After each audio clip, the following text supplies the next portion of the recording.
Good morning, everyone. I'd like to call the Whatcom Public Utility District #1 meeting to order. We have a very short meeting today. And of course, as always, the first time on our agenda is the Pledge of Allegiance. Please join me. I pledge allegiance to the flag of the United States of America and to the republic for which it stands, one nation, under God, indivisible, with liberty and justice for all. Okay, now let's move on to our agenda. Are there any changes to the agenda? I have one.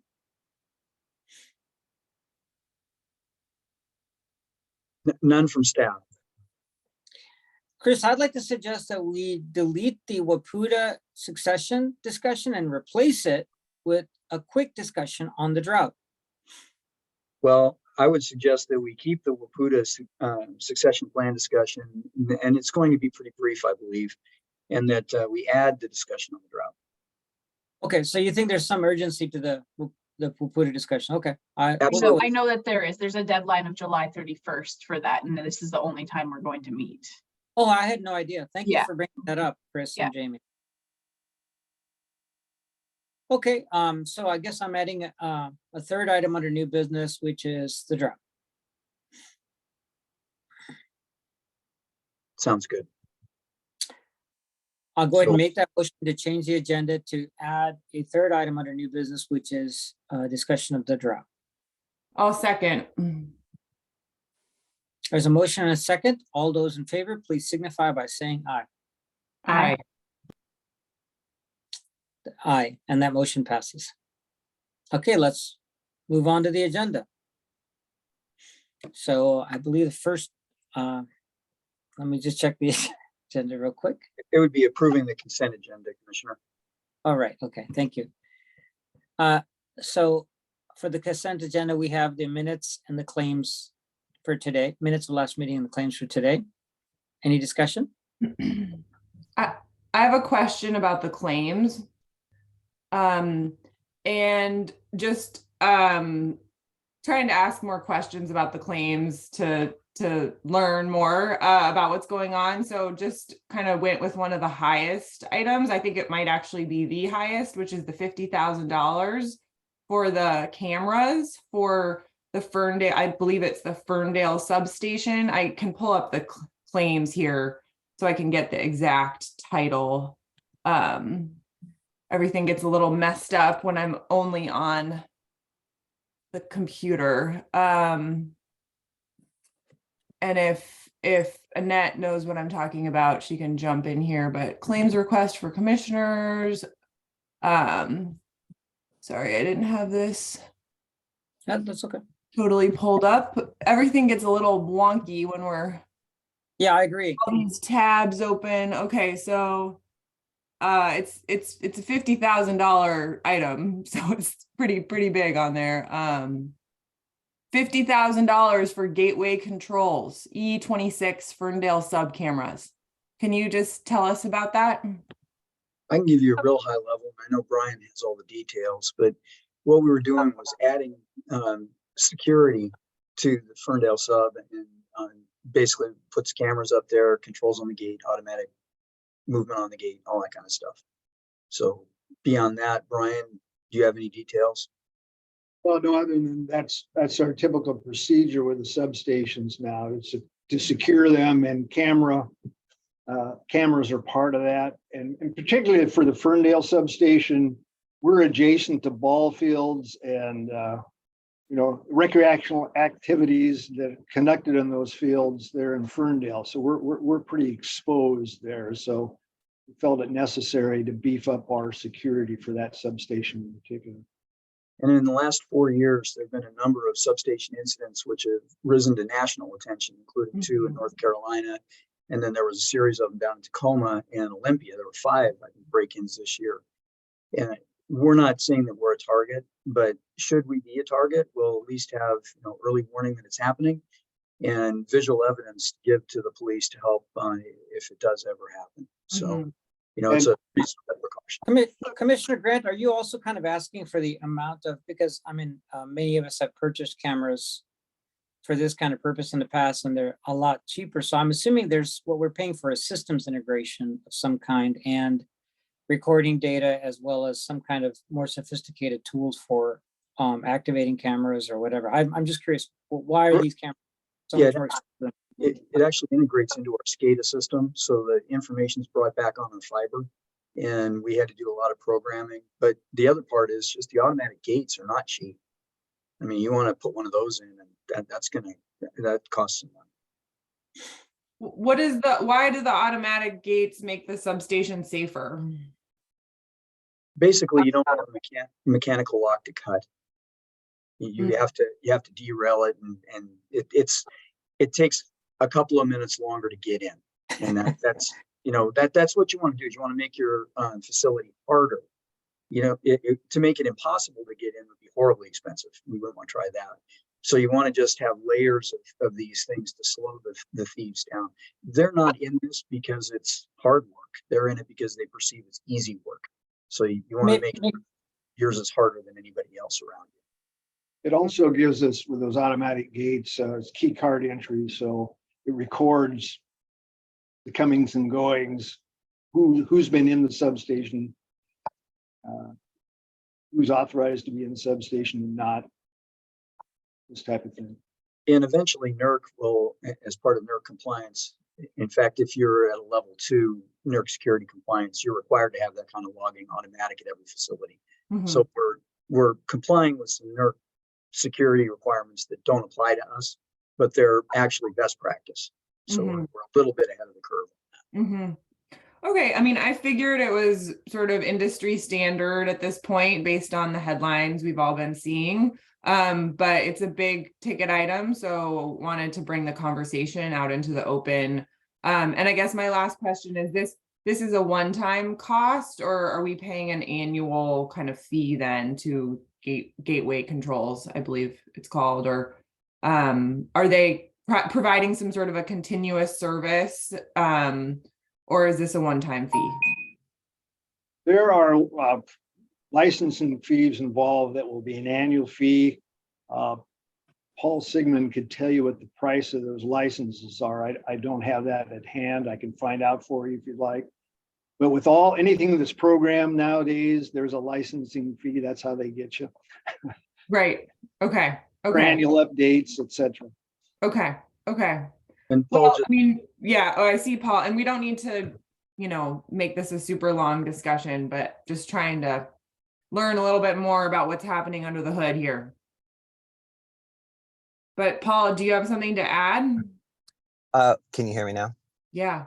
Yeah, I was just going to say the annual licensing fees for the cameras are in the $1,000 to $2,000 range, and that's for all of our cameras in our entire system. Okay. And that's just for licensing. Okay. Well, that's my question for the day on claims. Thanks. Thank you. Any further discussion? None for me. Okay, well, I'll entertain a motion to approve the claims and the minutes. There are no minutes to approve at this meeting, just the claims. Okay, thank you, Ann. I move we approve the claims today. I'll second. There's a motion and a second. All those in favor, please signify by saying aye. Aye. I'm watching my cat eat a very expensive arrangement that I have on so I keep throwing things. Sorry, I look distracted, trying to distract him. So there's a motion and a second, and I think we got 3 votes in favor. Is that correct? So Correct. The motion carries. thank you, Okay, so Commissioner. let's move on to new business. First item we have is an award of bid, and Brian's here to talk about it if there are any questions. Brian? Yes. Morning, Commissioners. On July 7th, we received 3 bids from contractors for the project, which is the cleaning of the east settling ponds at Plant 2. And that pond, Plant 2 is completely full at this point. So it was significantly more sediment this year in that pond than previously. So we received the 3 bids, reviewed them. All 3 were responsive, but we determined that the lowest responsive bid was from Hankook Gravel, and their bid was $192,052.58. And so staff has contacted Hankook and determined that they're backing that bid and feel they can do that work. So we're recommending approval of the award of the bid to Hankook Gravel for the amount that I just stated, and to authorize the general manager to sign the contract when we get to that point. And I'm glad to answer any questions you might have regarding that pond project. Any discussion? I have an. Oh, Go ahead, oh, Commissioner.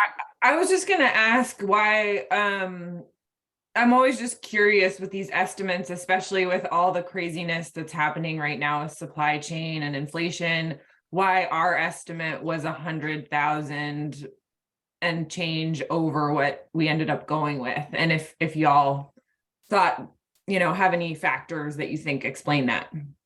Well, it's, sorry, go ahead, Chris.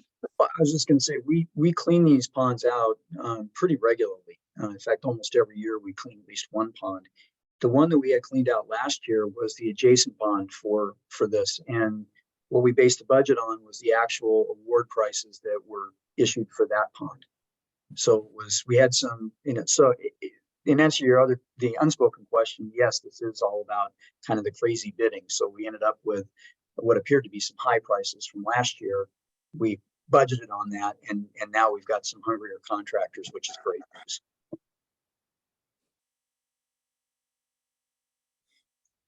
So I also wanted to follow up with that point. It seems that there's more sediment to remove. And we saw what last year's bids were, and this year they're lower. Is this just a supply and demand mechanism? Why the price is so much, the quotes are so much lower, meaning that the businesses this year are less in demand for their services and are looking for work and are bidding lower? Or is this job actually easier even though there's more material? Commissioner, I can take a stab at that. I think there's a lot of factors. One of them, Hankook Gravel, does not bid on our pond settling sediment removal projects in the past. And so I think they were wanting to get into that market. The other thing is, for Hankook Gravel being the lowest bidder, they have a gravel pit. So they don't have to pay anybody to dispose of that material. They just haul it to their own pit and dump it. So I think that was a big factor in why they came in the lowest. WRS, similar. I mean, they this time of year they'll have idle, when they're not working for the refineries, they have idle staff, and so they just want to keep them busy, so they bid in. So variety of factors. Yeah, so it was this, the supply options were better this year. It's not that the task at hand was easier. It's actually the task at hand is a little bit more demanding. It was the supply options that improved, and it's just important information for us to understand. Thank you.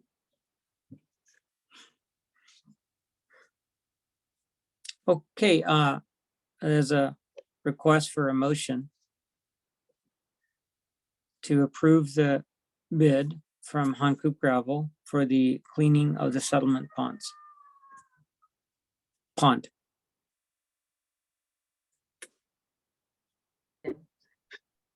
I'm muted, sorry. I move we approve the bid to Hankook Gravel and authorize Chris to sign that when necessary. I'll second. There's a motion and a second. All those in favor, please signify by saying aye. Aye. Aye. Thank you, commissioners. The motion carries. Let's see. So the next item under our agenda is the Wapuda succession plan. Do you want me to talk about that, Chris? You can, or I can give a real quick overview, whatever, Okay. whatever your pleasure. Sure. So I think everybody's aware that George is retiring as the executive director at Wapuda. And so we need to discuss the succession plan. Just to be transparent, George was tasked by the executive board with creating a succession plan, which he did. And he has asked them to hire Liz Anderson as the new executive. However, the executive committee is also tasked with making that final decision. They've been sort of reaching out to members of the Wapuda board, myself included, for some feedback. And then last week they sent a questionnaire that they would like me to share with other commissioners, not to be clear, not asking sort of like, who do you think we should hire, but more about the value that we get as a team from Wapuda, and what sort of improvements can be made to Wapuda, that sort of thing, as they think about hiring a new ED. So Chris, now I don't know, should I go through each one of these questions and people provide feedback? It's sort of awful that they tasked us with this, considering we can't talk to each other. So we can, it's a pretty detailed questionnaire, and our hands are tied in how we share information with one another. How many questions are there? There are 8 questions, and they're pretty, so like question number 1 is, what does service from Wapuda mean to you? Give an example of how Wapuda has served your PUD, and what services would you like to see from Wapuda in the future? Go ahead, Christine. Oh, I was just gonna see if we could share a screen with the questions, like if you email them to Mike, or you could, I mean, I could share my screen, but, or you could. Chris has them. Okay. I could probably dig them out and take. Because I chatted with a few other commissioners yesterday, and I know that some of them decided to only respond to a few of these questions. So I wonder if we can look at them, then maybe we will decide which ones. If I may, just for a minute, Commissioner Arnett has been delegated from our PUD commission to be our representative at the executive board for Wapuda. What I would recommend is that we have kind of a high level discussion about the succession issue, so that she can find out the preferences of you two, and then let her go back and respond as she sees appropriate. Now, we've already delegated that to her. So I think that's the thing to do. And I would kind of focus this really on the succession plan issue itself. And the options are to either go with an internal candidate or to seek an external candidate. If you seek an external candidate, you can either recruit on your own or hire a professional firm to help recruit. If you hire a professional firm to help recruit, it'll take a little bit longer. It'll cost probably about $50,000 or so.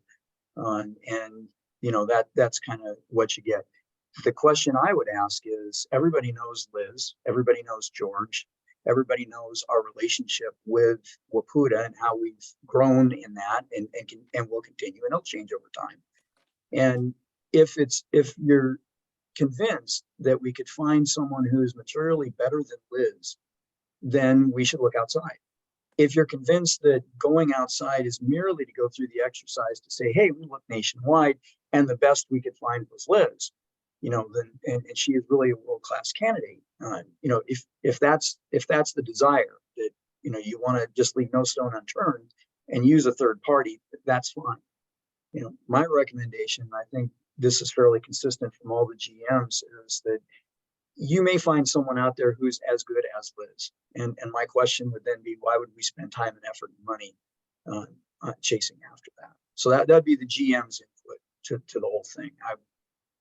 I've worked with Liz. I think she's great. I've worked with a lot of directors of these trade associations.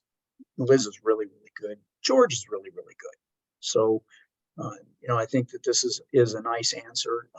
That being said, if people want to conduct a search in order to be able to say that they've had the advantage of these are the best candidates in the country, and we chose Liz or we chose someone else, then that's what I would recommend doing. But at this point, I'm not sure I would spend the money if I was in charge of it right now. I would go ahead and, strong internal candidate, that's where I'd go. So with that, I want to step back because now Jamie has my input for whatever it's worth. But the real question is, how do you guys, Atul and Christine, how do you feel about it? Christine, you want to go first? Sure. Yeah. So, well, actually, Jamie, you don't need to go through all 8 questions and screen share it if you don't, but can you just give us a little bit more of a glimpse other than the general manager or the executive director search? What is the flavor of feedback they're looking for? Yeah, so like I said, they're not really asking who we think should be replaced, but sort of what kind of value we get from WAPUDA. So, what does service from WAPUDA mean to you? What does WAPUDA do well? What can WAPUDA do better? Do you get value from the commissioner meetings that we hold? What other visions do you have for WAPUDA? So kind of those sort of overarching questions about, what's your satisfaction with WAPUDA? Why do you value WAPUDA or not? And what's your goals for the future of WAPUDA? What would you like to see happen? That's essentially all of the questions. That's what they're getting at. Okay. Well, I guess my feedback on this is that I think that we should do a national search. I also like Liz a lot, and I think she's good at her job and she understands the PUD world. But I think that WAPUDA could be doing a much better job, frankly. I think that they could be adding more value to their members.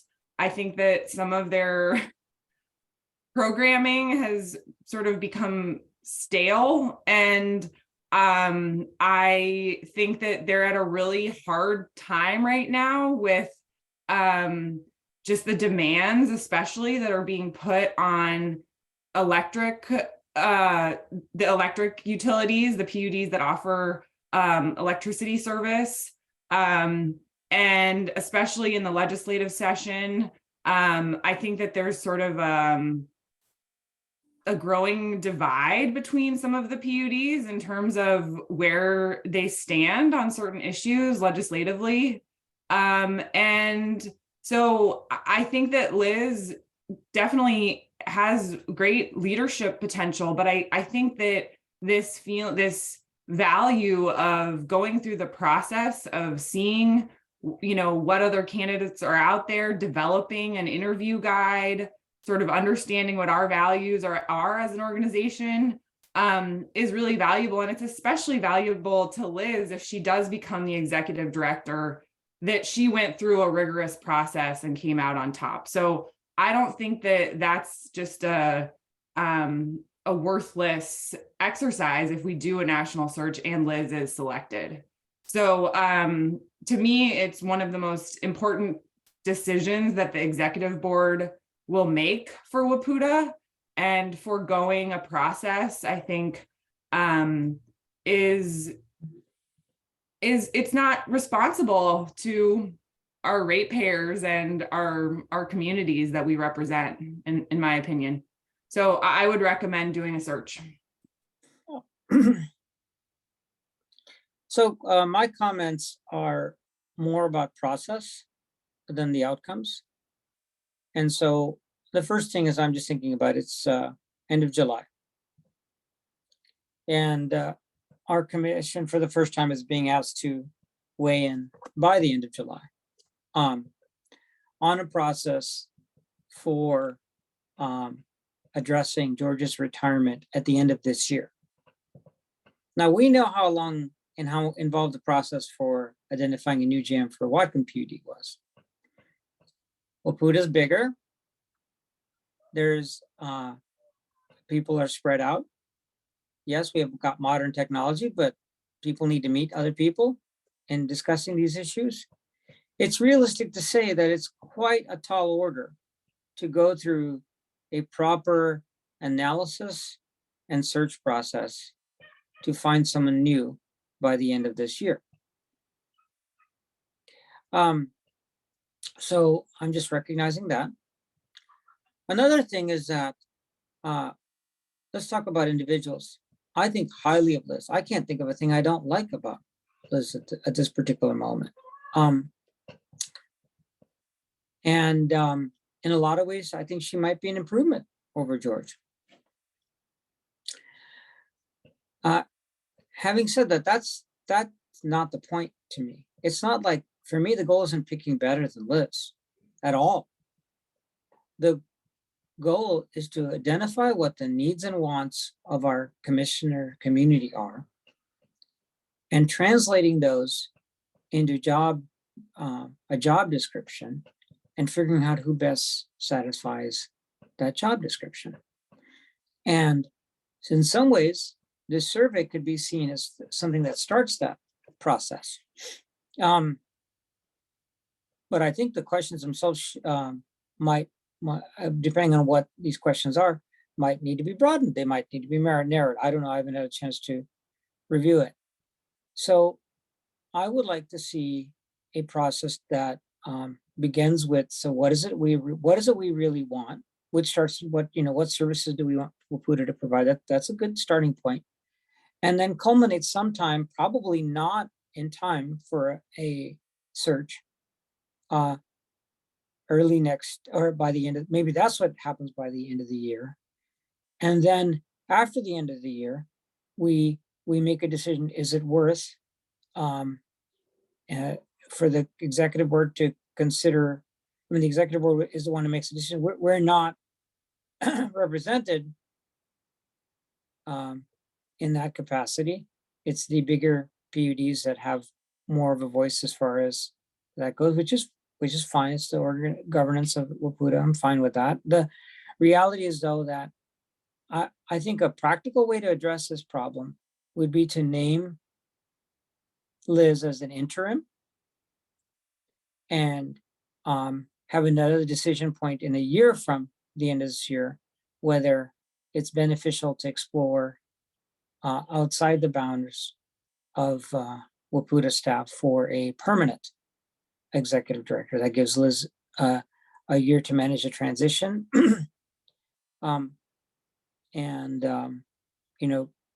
Hopefully with the full support of the Waputa community, because I think George needs to leave at the end of this year. Of his own personal needs. So those are my thoughts.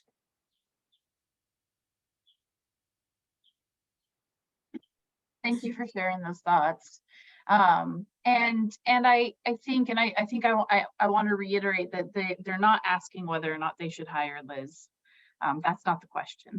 The question is more about the process, about what are our values? What do we want to see improved? Do you know what I mean? It's not about the outcome. It's about the process. I feel a little differently about some of this because I've actually been part of major transitions. And I think, while I think that nationwide searches are really great for a couple of reasons. One is, you ensure that you get the best candidate. And I echo kind of what Chris says, like it's really like we already have the best candidate. But one of the things that concerns me is how the team at Waputa feels for a major transition. George was tasked by the executive committee with creating a succession plan, meaning that they trusted him to make those decisions, and he chose Liz, which I think there's value to that, but also I think that the team at Waputa is behind Liz. I imagine that the team at Wapouta is behind Liz. I guess I shouldn't say that I know that for sure. And were they to hire from, outside, that could really harm trust and really set Wapouta back in ways that will be harmful for years to come. And entire teams leave sometimes when you have transitions like this. So I am cautious of saying, hey, we should probably look for somebody else. So that's it. And I know, Christine, that's not what you're saying. You're saying, let's broaden the search and make sure that we're getting the right one. I just thought I should share that with you, that these are actually very delicate situations with really major consequences if not done correctly. So I do really quickly, I know I don't want to drag this meeting out, but because the question is not, hey, should we hire Liz or should we do a national search? The question is about our values and what do we want to see improved and what we enjoy about Wapouta. Like, that's the kind of feedback that I would love to get from the team, and instead of, and I know, and I think Chris kind of tasked you guys with, what about Liz? But that's not what they're asking. And I would implore to get a little more information from you. Christine. Yeah, so I mean, I think that the organization is in a state of transition right now. And that's a time of imbalance, as you were talking about. I think it's also a time of a lot of opportunity, right? To say, we're going to make some cultural changes with this organization, strategic changes, and so I think that as in terms of values, what I would like to understand is like, what are the metrics we're going to be evaluating the new executive director on? What are the key performance indicators that we're looking at for the organization over the next year, the next 2 years? Let's, look at the budget. Let's look at the staff. I mean, this is an organization that is well funded, and they really only answer to the 27 PUDs that belong to the organization. So how are they listening to us? Are there better channels that we could be using to actually understand the needs of PUDs? How are they going to respond to the fact that, there's kind of a growing divide between some of the stances that the PUDs have in terms of how we're approaching climate and clean energy, for example? What about the fact that Snohomish PUD is actually showing interest in joining Wapouta again? How are we wooing them? How are we evaluating that as an opportunity? So what I want to understand is whether it's Liz or not, like you said, this isn't about Liz, but how are we transitioning Wapouta to the next chapter of the story? And how is this new leader going to take us there? So that's what I haven't heard yet from the organization, and that I would love to hear. And then I think it's up to the executive board to decide, what's needed next in terms of whether it's an executive search or is it consulting firm that comes in and does works with the team to make some recommendations for how the organization might change under Liz's leadership, for example. So I think that what I'm hearing, what I'm feeling and what I'm hearing from other PUDs is that it's time for a change in the organization. And everyone has different thoughts about what that looks like. It's a hard position to be in, to accept feedback from so many different organizations. But let's make a clear plan and process and begin moving forward. So there's that's where I'm at.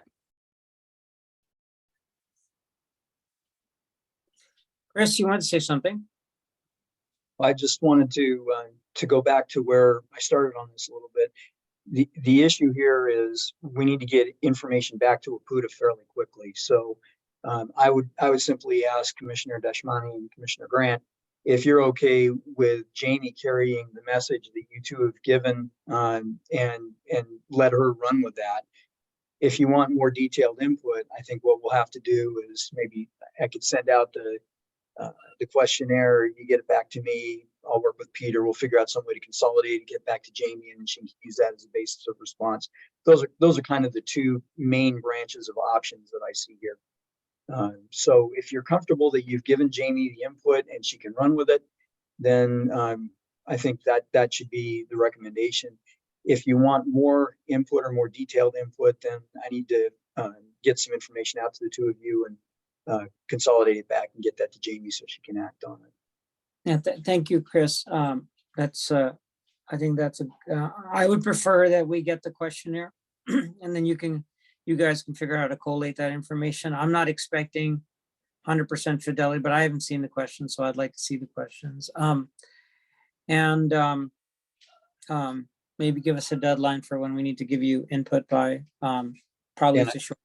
Yeah, it's gonna be a short turnaround. It'd be like tomorrow or Thursday at the latest. Yeah, that's fine. And then the other thing is I just want to address this point about Snohomish.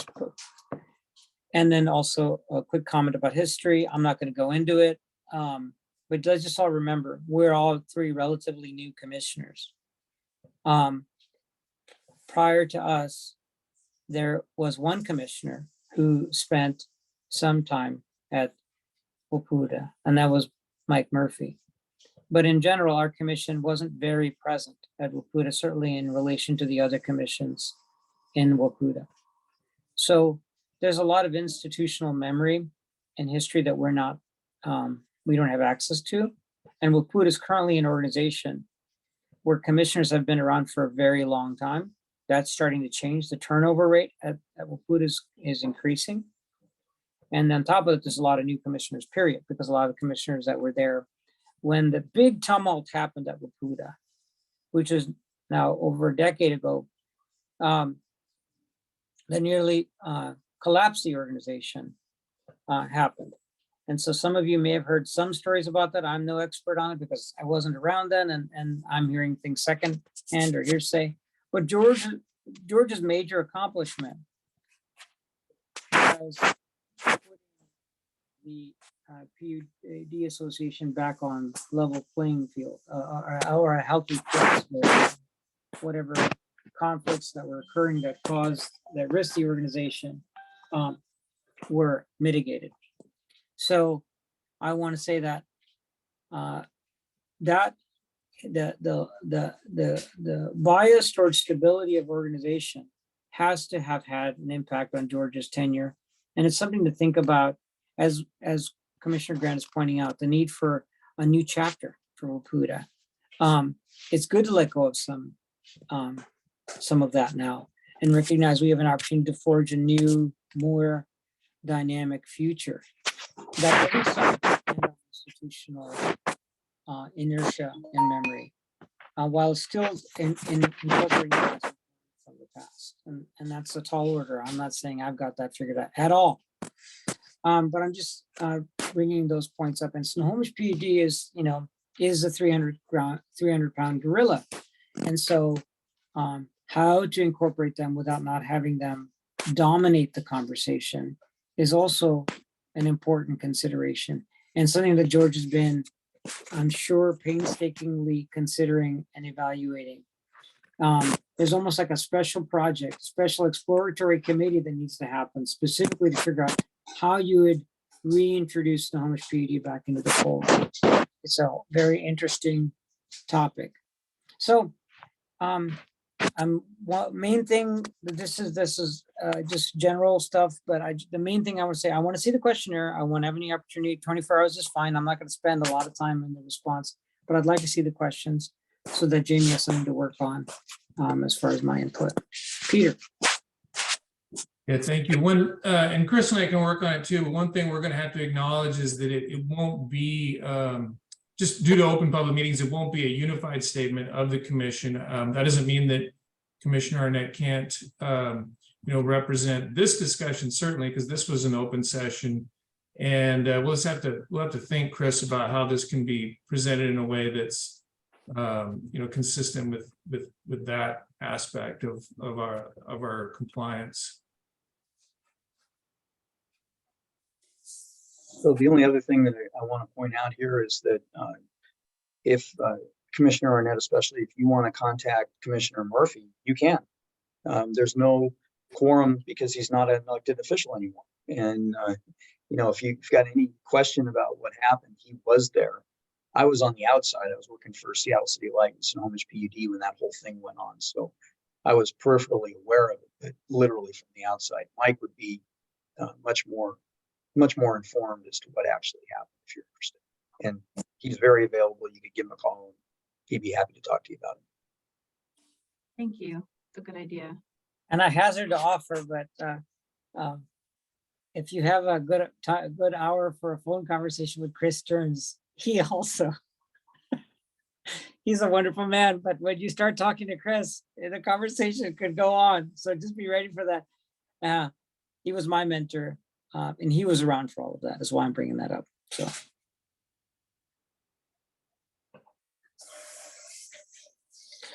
So I think we've got a plan. I think, Chris, you're going to have the task of conveying back to Jamie any particular salient points that we bring up, Commissioner Grant and I, and you'll send out the questionnaire to us today. I will send the questionnaire out today, and Peter and I will work to figure out how to get that back in Jamie's hands so that nobody gets in trouble. Right on. Thank you.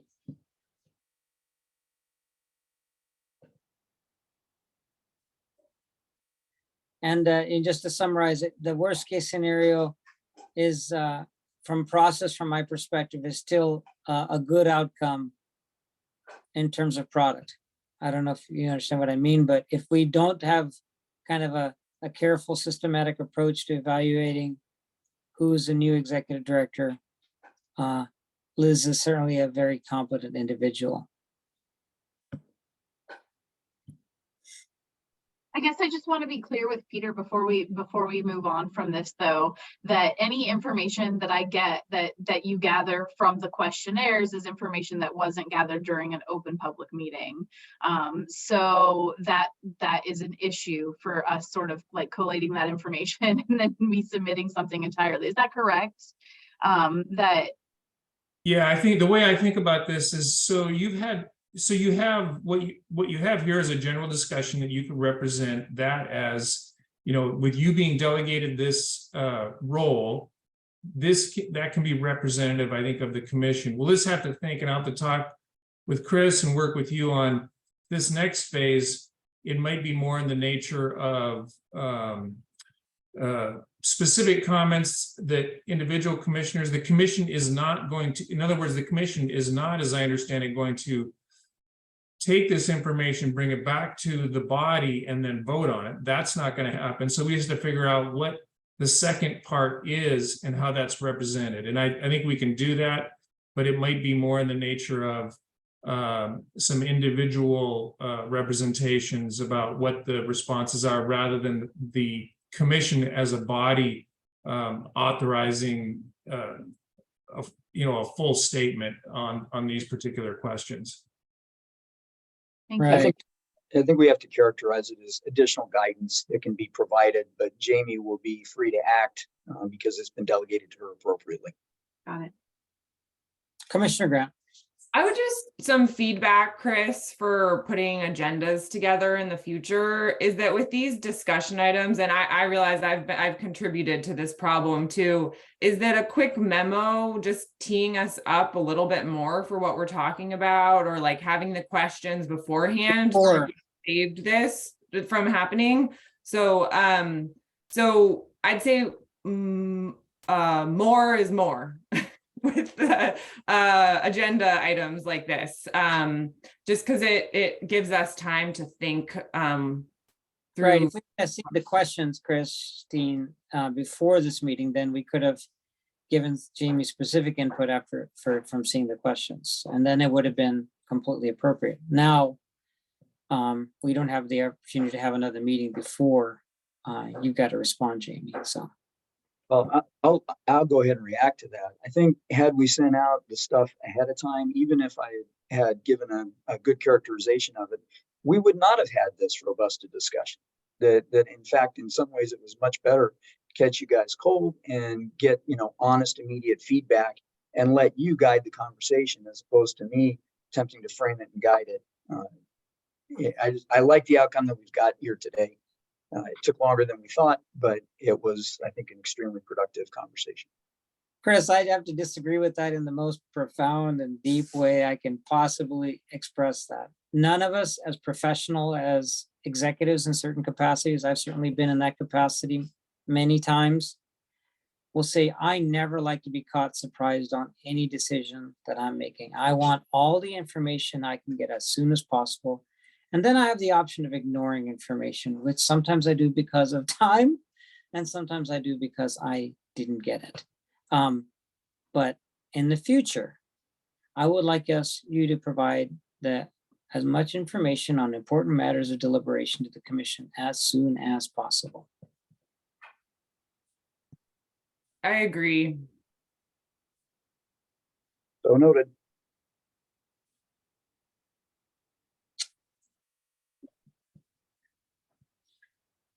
Okay, so I think we've got a plan on how to respond. Jamie, do your best, and as you always do, and thanks for bringing this to our attention.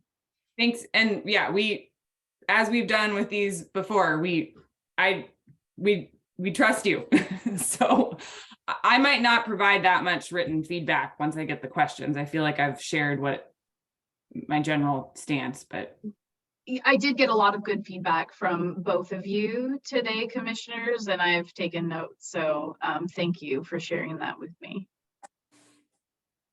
Okay, we have one last item, if I may hop to it then. Are we good to move on? Okay, let's talk about the drought while it's raining. At least in my place, it's raining. So.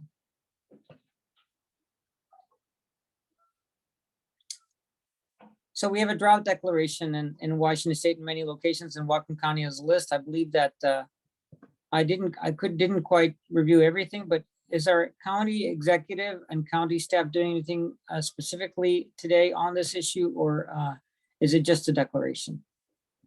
This is just a state level declaration. I believe it was Department of Ecology that put it out. There are 11 counties covered. Not all of Skagit County, if you look at the map, is covered in the drought declaration, which surprised me, but shouldn't. There's more than one watershed there. All of Whatcom County is covered by the declaration. It doesn't require any action by anybody. For us, we look at the water level at the intake. That's really the ruling factor. And we've been working with Dave Olson and the county executive and others on water supply issues. This doesn't really change anything. You know, just may sharpen the public attention a little bit on it, but doesn't much change all the folks that like us who have been pointed at water all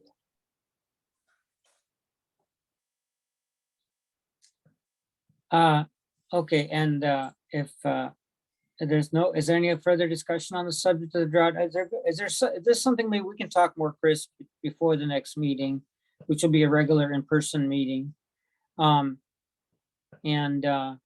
see what kind of things that the PUD can be participating. Of course, I can't not remember Commissioner Murphy's push for creating a water fill-up station, and certainly the city of Ferndale is providing that.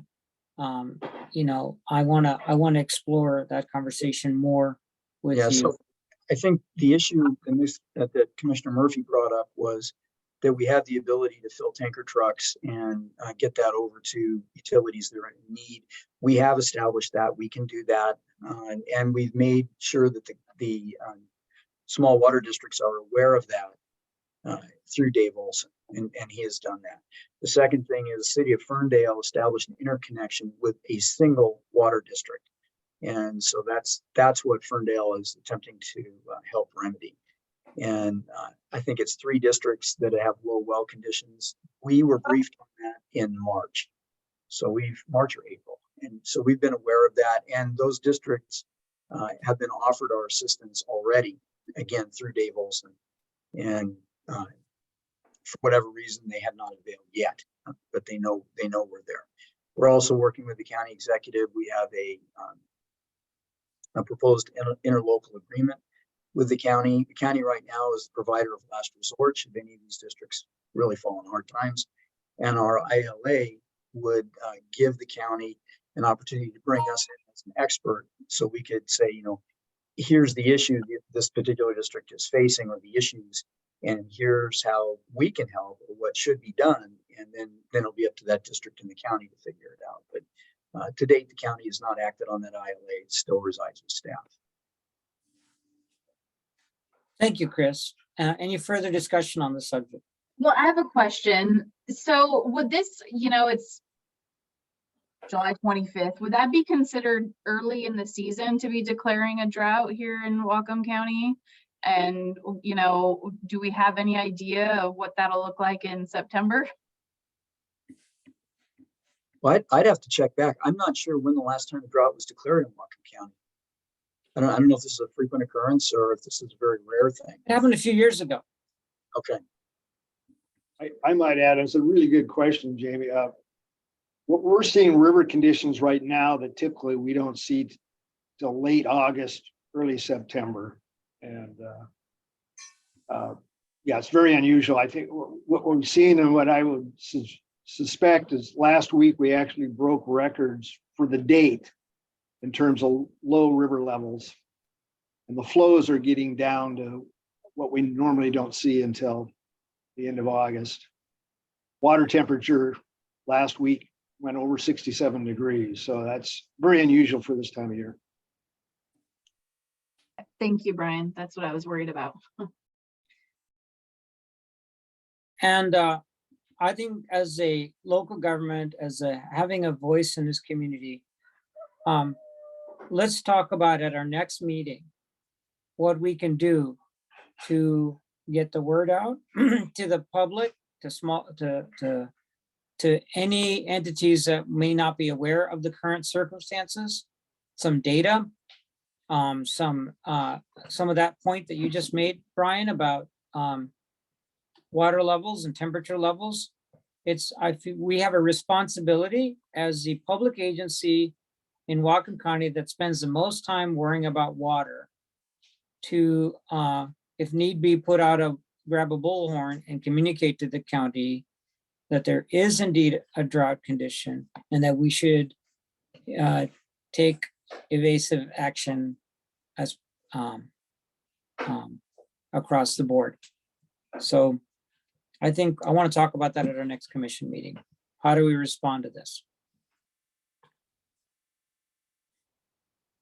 I'll make sure it's on the agenda. Yeah, thank you, Chris. Well, I hate to end on such a sad note. But hey, like all, my optimism these days is based on the statement, the universe is always giving me an opportunity to do the right thing today. So we have an opportunity to do something positive in response to this new crisis. Let's recognize it as that. And hopefully it'll bring us together, work together, and do good things together. So at least that's what the PUD has always done, and let's at least try to be an example of that to the community.